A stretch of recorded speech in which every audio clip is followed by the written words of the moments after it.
You're probably thinking, wow, Taylor, this is really casual for a video exam. And it is, okay? It is. I just got off of a meeting just now with our market vice president.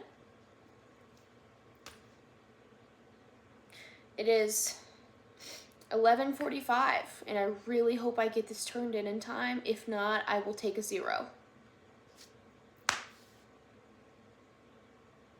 And I'm really sorry. This whole work-life college balance is kicking my booty. My booty. Okay. I'm so sorry. I know that everybody else has jobs. Anyways, this topic is actually something that I am very passionate about. I'm sort of a history buff, sort of a geography buff. My dad is a high school history teacher. He has his master's in history. He was my United States history teacher. I actually won state in UIL history myself. So a lot of this I am pretty aware of, honestly. I am pretty knowledgeable about. You'll have to ignore my business casual. Again, long day at the office. This is my kitty notebook for sociology. Yes, I have 2 notebooks for sociology, 1 for note-taking. Isn't adorable? Anyways, so the 10 deviants or crimes that I chose for this project are murder, DUI or DWI, prostitution, tampering with evidence, or impeding or obstruction of an investigation, sex trafficking, domestic abuse, bestiality, theft, kidnapping, and aggravated assault. How do all of these tie into sociology? Well, all of these are the social study. Why are people doing these things in a society, pressuring them to do these things? Why does society decide that all of these things are wrong around the globe? Because a lot of these, most of them are punishable around the globe, even in our high-income countries like the United States, middle income like India, and low income like Chad. Chad just became its own republic not very long ago. It was first ruled by the French Republic of France, and a lot of their laws stem from the Republic of France. Excuse me, history buff. So, for murder, in the United States, the sentencing for murder is minimum of life with parole after 30 years or death. We have a lot of stir going on around about death penalty. Is it right? Is it wrong? Eye for an eye? What are we going to do? In India, it's death or life without parole and a fine. So even though, you're probably going to go to prison, they're also going to take your rupees. Even if you did, they're going to take your rupees. In Chad, death penalty was abolished in 2020. Life in prison. Where and when? The United States, the Crimes Act of 1790, murder became a formal federal crime. Prior to 1790, it was state jurisdiction. It was in 1794, the Crimes Act was first written and verbalized in Pennsylvania. In India, the IPC, or Indian Penal Code of 1860, this covers a lot of the laws and a lot of the deviance and crime that we see in this project. This did not come into effect until 1862 in British Raj. In Chad, there's no real legal time that's available for us to see, but it changes. So, like I said, the death penalty was abolished in 2020. In 2015, it was granted mainly to terroristic organizations and terroristic crimes, but again, abolished in 2020. In 2017, it was moved to just terroristic crimes. 2015, it was open to murder, rape, and certain forms of trafficking. 2017, it was moved just to terroristic crimes. DWI or DUI. In the United States, you face fines, 180 days to a year in jail for your first offense. That goes up. Usually you'll end up around 3 years to 5 years after your third offense. License suspension, mandatory Alcoholic Anonymous classes, and probation. In India, 6 months of prison time minimum, 10,000 rupees, More offenses, so that's your first offense, second offense and third offense, 2 years of prison minimum. In Chad, there are no legal penalties. Crazy, right? The United States, 1906, New Jersey is whenever the DUI and DWI was first punishable. In 1910, New York followed suit. The federal limit moved to 0.08% BAC, blood alcohol level, in 2004. There was actually a group put together, Mothers Against Drunk Driving. It was banded together, I think, in 1992. I did not do research on that. That is a off the top of the brain history buff.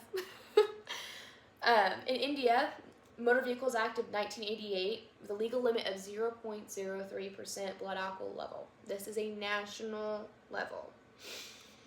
This was adopted in 1988. India does not play whenever it comes to that little glass of wine you have after dinner. In Chad, again, there's no legal penalty.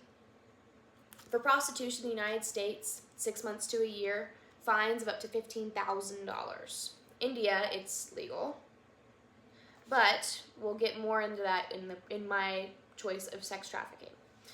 In Chad, there are no pimping or brothels, but individual prostitution for financial gain is legal. In the United States, the Mann Act of 1910 was whenever nationally, I think it began in New York. The Mann Act prohibited immoral movement of women across state lines. So that could be women, children, across state lines.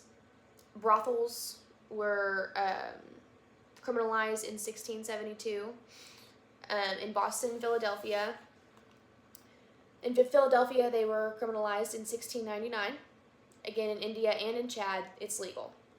Tampering with evidence is a pretty big one across all three countries that I researched. In the United States, more or equal to 10 years in prison. I think the highest that I saw was 17 years in prison.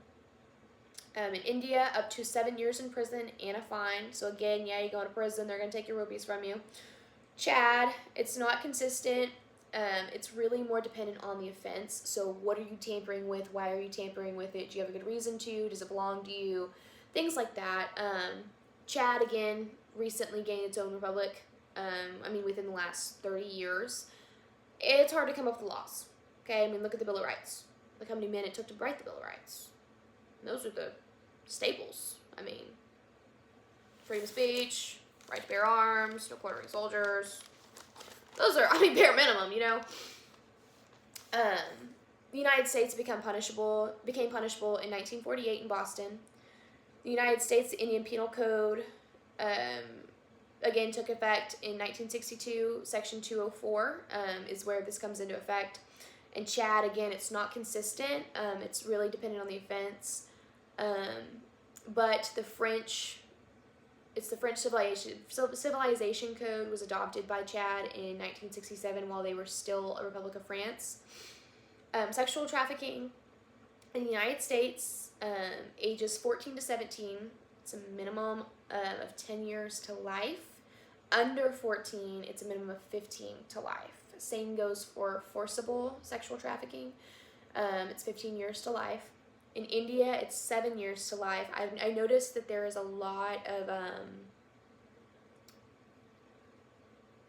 in India, even though 7 years kind of seems to be the minimum, it seems like a lot of these sentences are higher up. I saw one case where a man got sentenced to 75 years in prison for sex trafficking his own daughter. In Chad, it's 4 years to 30 years. I don't know where the 4 snuck in there, but hey, lucky number, right? In U.S., the Mann Act of 1910, again, immoral purposes. Whenever women were being moved across state lines, it was actually pretty common back then. Prohibition era, if they can't have one thing, they gotta have another. And then the TVPA in 2000. And this is the Trafficking Victims Protection Act. That's what the TVPA is. In India, again, the IPC, 1860 went into effect in 1862, and as well as the Immoral Trafficking Prevention Act, which came into effect in 1956. In Chad, it just became criminalized and punishable in 2018, and that law is 006/PR/2018.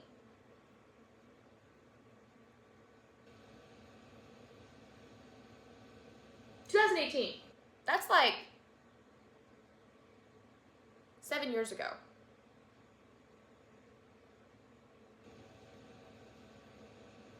The United States, domestic abuse is punishable and sentenced to 48 hours to 3 years in prison.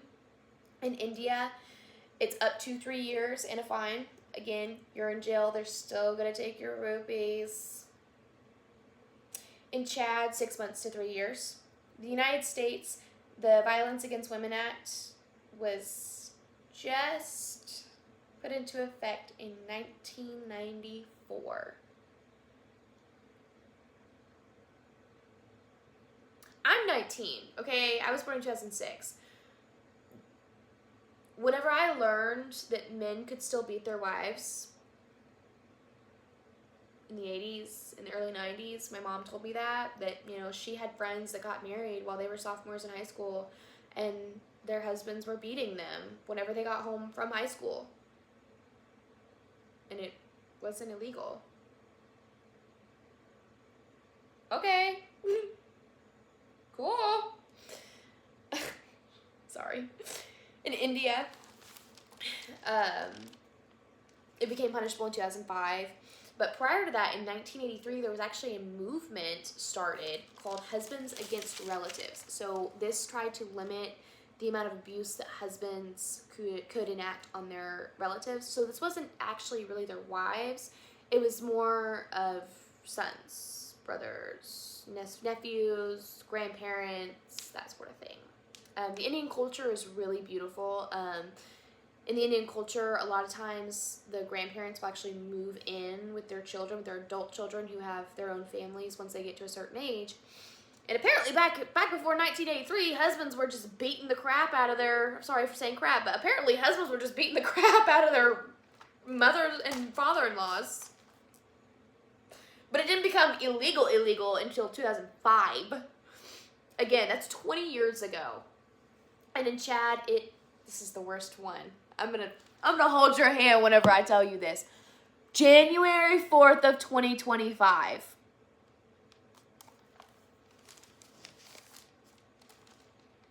January 4th of 2025. That is this year. That was 10 months ago. Moving on.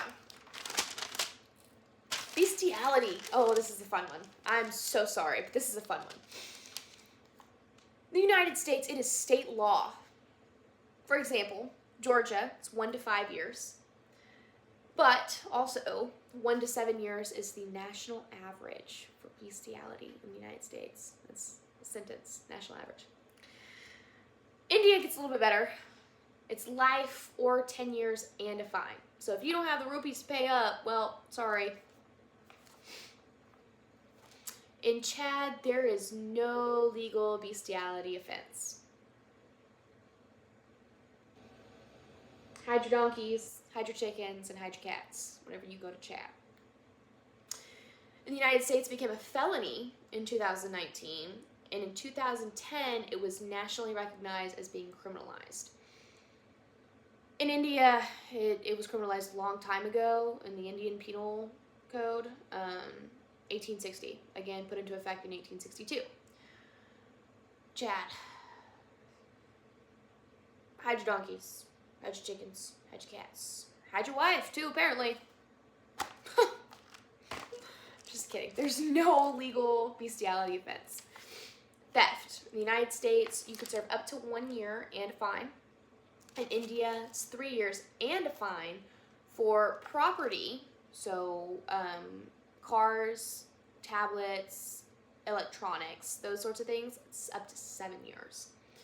In Chad, it's just a fine. In the United States, theft was deemed criminalized in 1608 in colonial America. Whenever we watch a lot of those Wild West movies or like Bonanza, I don't know if you like Bonanza, Dr. H, but I love Bonanza. You see a lot of criminalization of theft. Like, who stole my horses? Maybe don't tie them up to the post outside. Get a bike lock, I truly believe that's why bike locks were invented. It's kind of always been around. The English settlers kind of figured out early that theft was wrong. Duh. But again, 1608 in colonial America. In India, again, the Indian Penal Code in 1860 went into effect in 1862. And in Chad, that fine is still held around from the adopted French, the French Code, which was 1967. Kidnapping. In the United States, it is sentenciable to a year to life. I feel like we should probably heighten that year. I'll tell you, Dr. H, I am kidnappable size. I mean, if I got kidnapped and somebody only served a year in prison for kidnapping me, I'd be really mad. You ever seen that movie Taken? I will find you, and I will kill you. Yeah, that would be me. I mean, why are you only serving a year in prison? In India, 7 years. That seems to be their minimum. I've seen some 3 years, before theft. But any kind of harm or crime against person to person, it seems to be the minimum is 7. In Chad, it's 1 to 10 years. Again, if I got kidnapped by somebody in Chad and they only served a year in prison, I will find you and I will kill you. Yeah, Liam Neeson, me. I would turn into Liam Neeson. In the United States, the Lindbergh Law went into effect in 1932. Which was the first act of criminalization of kidnapping in the United States.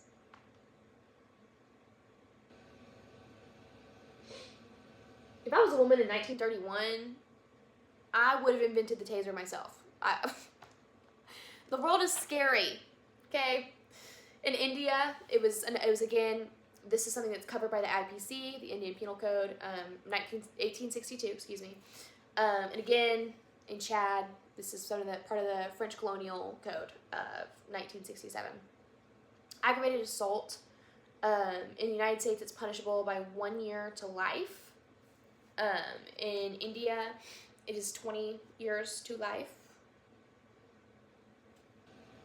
India's kind of got it together in the criminal region. I mean, the Indian Penal Code is... yeah, I've heard stuff about their street food, but the Indian Penal Code has it wrapped, okay? They have it together. And in Chad, it's 1 year to 10 years. In the United States, California was the first to recognize aggravated assault as being criminalized in 1877. In India, the Criminal Law Act of 2013 recognized that aggravated assault isn't great and should probably be put in jail for aggravated assault. 20 years to life. Great, sounds great. I mean, a little late to the party, but they made up for it, right? And in Chad, this is again adopted by the French Colonial Act of 1967. For all of my stats and all of my information on the United States sentencing, as well as when and where, is from unitedstates.gov. Any of my information on India is actually from a news outlet. It's the BBC. They did a really good article on a lot of crimes in India, and while they don't have the best health code regulations, they do have they really do keep it under wraps whenever it comes to those sorts of things. crime, deviance, and in Chad, again, Chad is its own, they're a very new republic. All of my information on Chad actually came from a history network. It was historians.org. They did a piece on it. There's multiple journalists, very, very well written, about the history of the French colonial code that Chad has they've kind of kept some of these laws around, especially like these ones like aggravated assault. I mean, I wouldn't really know if I was stepping into a new republic and I need to make laws. I was a lawmaker, and you put aggravated assault on my desk, and I saw that the people that owned us before said a year to 10 years, I probably just slide that one back over. I know I do that with my own work. If I get something that looks fine from the person before me, I just slide it on over because I am too swamped to figure it out myself. The Indian Penal Code, I know I kind of touched on this while I was talking and while I was presenting my little kitty notebook. I'm a grown woman, and I'm sorry. I know I kind of touched on that. The culture of the Middle East and, Southwestern Asia. In India, there's a lot of gray areas. A lot of their laws are determined by faith. So in India, you have the Muslim Indians and you have the Hindu Indians, and there are actually some Buddhist Indians too. There are some Christian Indians, but those are pretty few and far between. The Indian Penal Code kind of wrapped up, hey, just because you're Buddhist, that doesn't mean that you can do this. Or just because you're Hindu doesn't mean that you are free of this. And I think that's really important. We see that in the United States with separation of church and state. If we look at Roe v. Wade, I'm not going to share my side on it, but if we look at Roe v. Wade, leaving it up to the states to decide, I don't believe that there's a very good separation of church and state whenever you leave it up to states. Whenever we're making laws based on one person's religion while it doesn't really align with another's, or, allowing one religion, whether it's Hindu, Christianity, Judaism, anything, it's not great. You're not really roping everybody into this discussion. And I really like the Indian Penal Code because of that. It was actually one of the questions on the state UIL test. Really, really cool. This is like a total. I knew I had to do India as my middle income country. But if we go back, and we look through all these crimes that I documented, why are these seen differently, and why are they punished differently, and why did their punishability come into effect either earlier or later than other countries? Murder. Well, it seems like it's always been taboo. I mean, I feel like that's kind of common sense. We as humans, we are blessed with a conscience. Truly, we're blessed with a conscience. And it seems to be a universal understanding that murder's wrong. I will say in some religions, I know in the Muslim religion, or really more of the Taliban Muslim religion, if we go over to Afghanistan or we go over to Iran, there was actually, I did I did my own research on a case that happened over there not too long ago. A woman was raped, and instead of punishing the man, by putting him in jail or stoning him or denouncing him or whatever, no, they let the brother of the first victim rape the offender's sister. So, morality kind of goes around. It really, But murder seems to be very high up there with, hey, this is wrong, you probably shouldn't do this. DUI and DWI. So in the United States, we all know, we're all told very young, hey, don't drink and drive. I know I was given the talk whenever I was about 15. Hey, if you find yourself at a party and you're drinking, call us. We'll come pick you up, no questions asked. You won't be in trouble, from my parents. And I know many other children like myself who got that same talk around the same age, and it works. Whenever you drive under the influence, whether you are inebriated from alcohol or you are under the influence of drugs, cars are weapons. They are boxes of metal hurling down streets at speeds of 70 miles an hour. Whenever you are behind that sort of machinery, inebriated, whether you're, again, alcohol, drugs, sleeping medicine, sleep deprivation, any of those things, you are putting not only yourself, but you're putting everyone around you in risk. And it seems like everybody kind of gets that. Aside from Chad, I'm not exactly sure what the structure of their cities and stuff look like. I'm not even sure if they have cars, and I know that's terrible. But I'm really not sure. I don't really know. India seems to really crack down on this with a 0.03 national BAC limit. In the United States, we have the 0.08. That's pretty standard.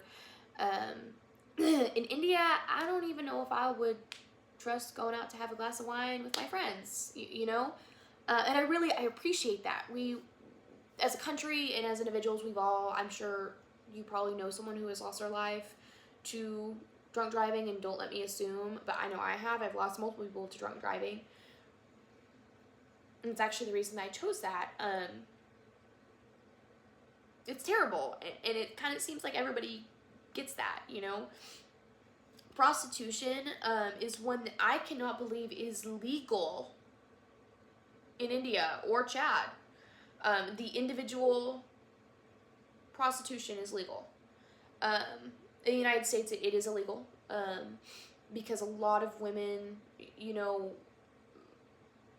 we talk about this in our chapter 8 assignment, the feminization of poverty. It pushes women, with the way that the society has formed now, and I can't really talk too much about this, but divorce, early divorce. I'm a child of divorce.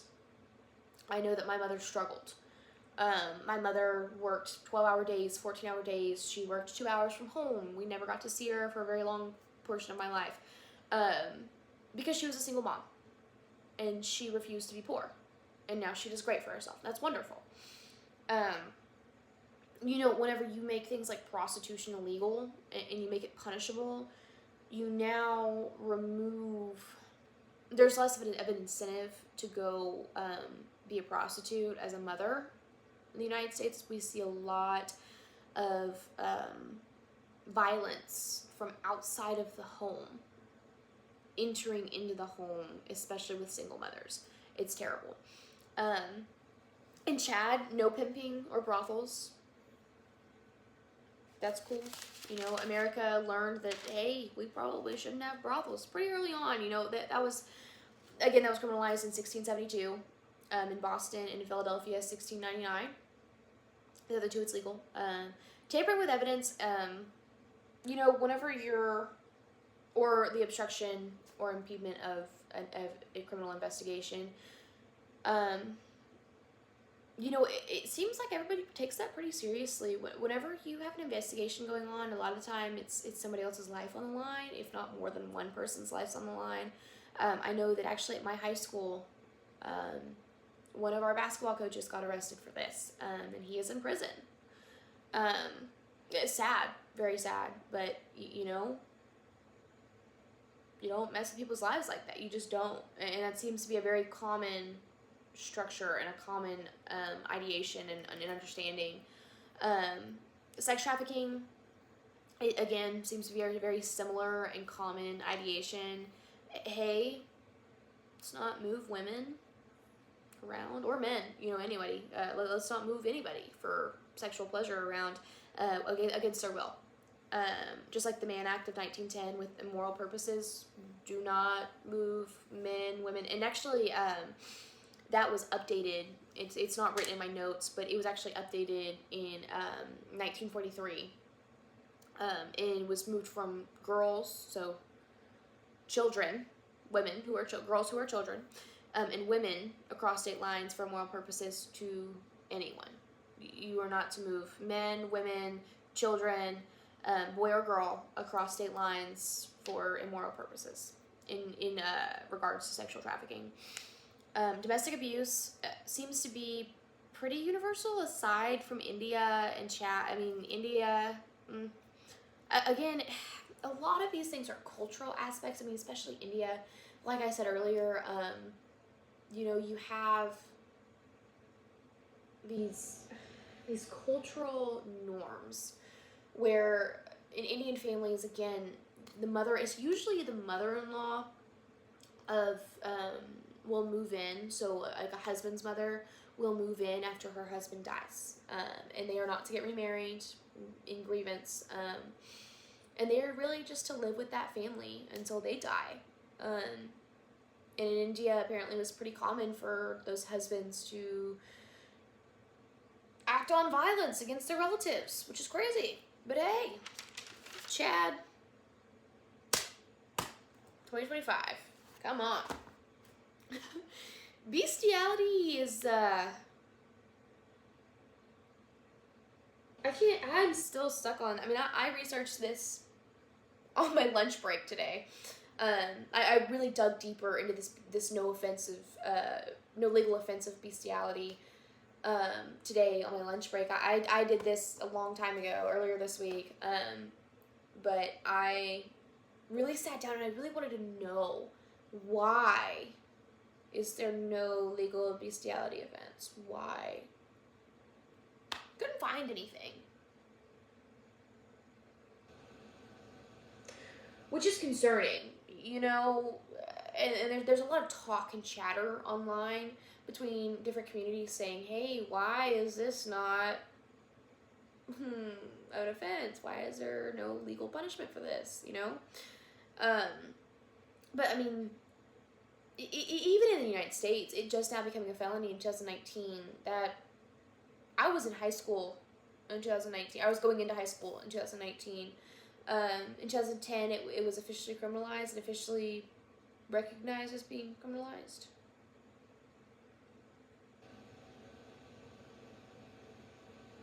If you really look into bestiality cases, you see the way that this is so traumatic to animals, and even, the sick people who were acting on this bestiality.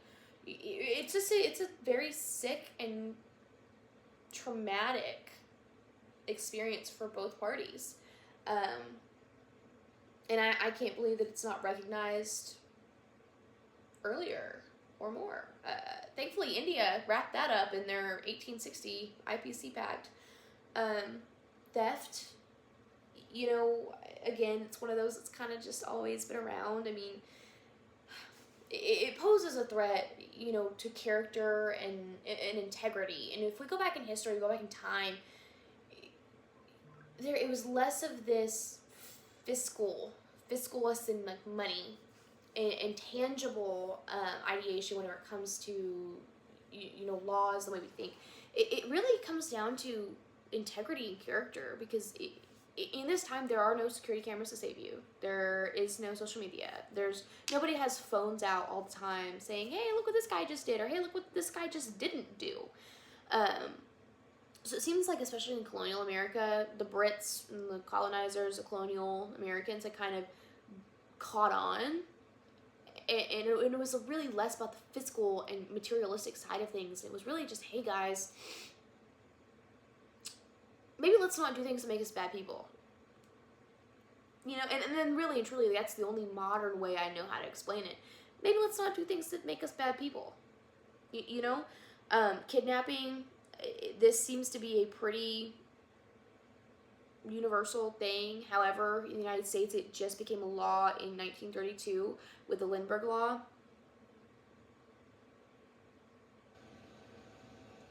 I was alive in 1931, I probably would never leave my house. Aggravated assault, other than India, this seems to be a pretty standard thing. Hey, don't go outside and beat people up. Or, don't hold people at gunpoint or knife point or, those sorts of things. Other than in India, where it just became criminal law act of 2013 again. Like I said, you're a little late to the party, but India's a little late to the party, but they brought the best dip and the best drinks. How mad at them can we really be? Again, I understand if I do not get a very good grade on this because it is late, and I've really made it late by rambling for 40 minutes. However, I will take whatever grade I get. I genuinely had fun researching this, and it was a really good exam, and I really do appreciate what this taught me about the social study of sociology, and the way that different groups really form opinions on deviance, and the way that the consensus of what is wrong, why it's wrong, and who were the first people to realize that this was wrong. In the United States, it seemed to kind of be the Boston, Philadelphia area, which, of course, that's where the first colonial Americans were. Understandable, but it really seems to be up there, and it seems to be when all these people are really kind of jam-packed on each other like they were used to being in England. And like that consensus of, man, this is wrong. We should probably make this illegal. Yeah, sounds good. Again, I really enjoyed this, and I don't want, and I really do understand if my turning this in late does come across as like a disrespectful way, or that I really did not take this project seriously, but I did, and I really did enjoy this project. It was very fun, and I'm doing a lot better than last time. This is something I really love to talk about. Again, welcome to my couch. That's all I have. Thank you, Dr. H.